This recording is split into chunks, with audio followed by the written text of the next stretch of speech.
මගේ ජීවිතේ අඳුරු වෙන්නේ නැතුව ජීවිතේ ආලෝකමත් වෙනවා නම් කියන්නේ ඒක ඉස්සර දැනුණා ඒක තරුණ වයසේ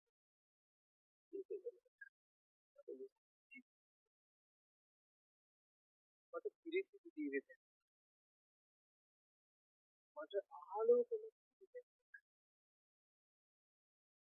බුදුරජාණන් වහන්සේ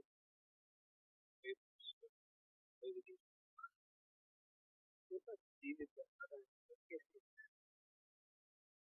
ආලෝකමත් ජීවිතයක් හදන්න කෙසේද? දිවි මඟ පිරිසිදු කරගන්නේ කෙසේද? අප බුදුරජාණෝ ඍජු පිළිතුරු දෙනවා. අඤ්ඤා ජීවීන් ජීවිත මාර්ගයේ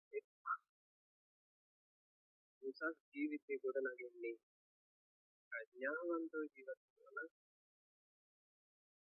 ජීවිතේ ආලෝකමත් වෙන්නේ අඤ්ඤා අනුත්තර ආවා. ප්‍රඥාව නැමැති උතු ආලෝකයේ ලැබුණා. ජීවිතය පිරිසිදු වෙලා යනවා. අඤ්ඤාය පරිසු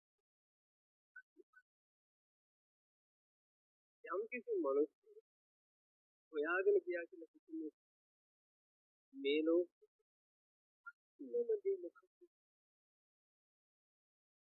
යා හොයාගෙන ගියා. එයාට හම්බෙන්න තියෙන ලෝකේ වටිනම දේ අඤ්ඤා නරාණ